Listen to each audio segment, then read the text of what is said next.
Hi there, thanks for joining me today. Today is my first time doing a video on scrapbooking, so bear with me and you'll have to let me know how it goes. Today's video, or today's page, I'm building based around the colors in my photos.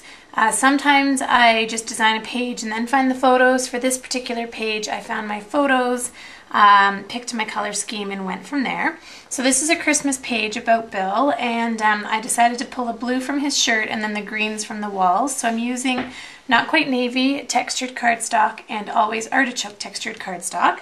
And what I did here is I used the scallop edge punch, and from the video yesterday I learned how to do my scalloped corners. So I was actually able to make a scrapbook page using the scalloped edge.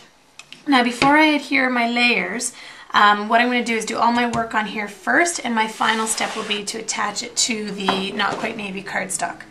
When I pick my photos, the first thing I do is I find which one I want to be predominant. So for this one, I'm using the close-up shot, which I really like.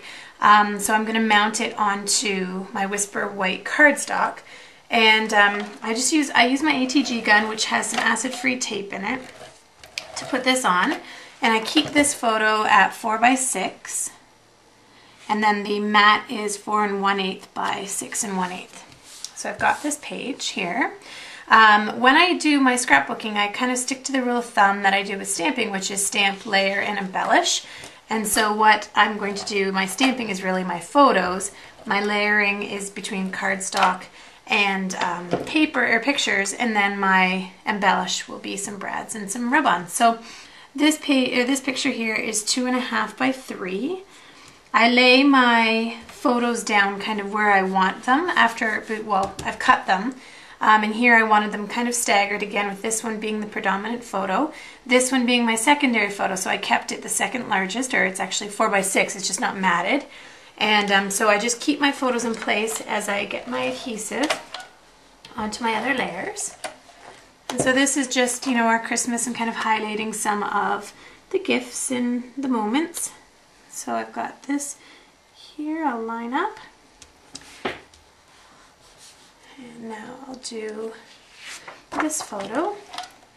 I really like using rub-ons for titles and for embellishing photos. They're a quick, easy way to kind of summarize an event. So I forget how I had this. Not that it really matters, but I'm going to layer it. I'm going to layer it slightly here.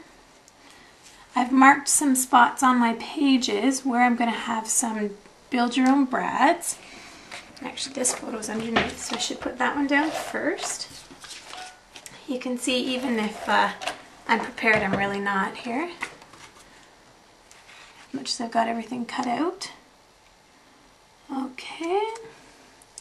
So I've got those on, and now my last photo to go on will be my main one.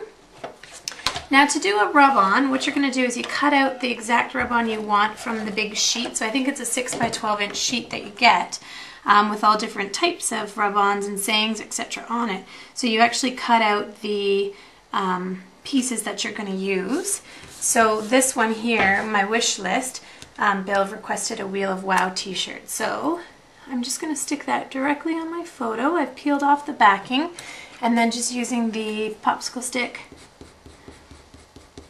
just going to rub that on. Now I do journal on most of my pages, and I will do some brief journaling on this page, but just I guess I don't do it before I post them on my blog. I do it afterwards, but I will do a little bit of journaling just under here just to highlight what this is. So I've got that. You can see here, I'll zoom in kind of on my photo.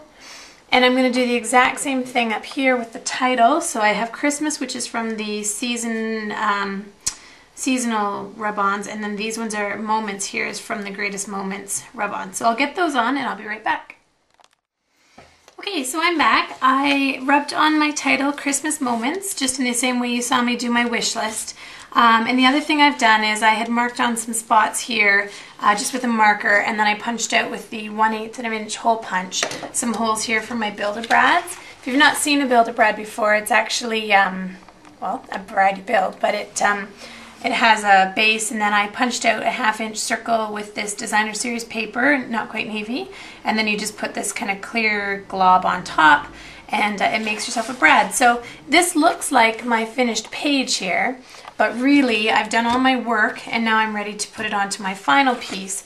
And the reason I do them separate is just then my brad backs are hidden, so when I'm sliding it in and out of my scrapbook, my brads aren't getting stuck on pages behind. And you know, sometimes we forget, but if I can remember to do it, I try my best to do that. And so now I'm just going to stick this onto my not quite navy. Oops. And I've got myself a pretty quick and easy scrapbook page. I hope you like it, and I hope you enjoyed my first video tutorial on scrapbooking, and if you did, let me know and I'll shoot some more. So thanks so much and have a great day.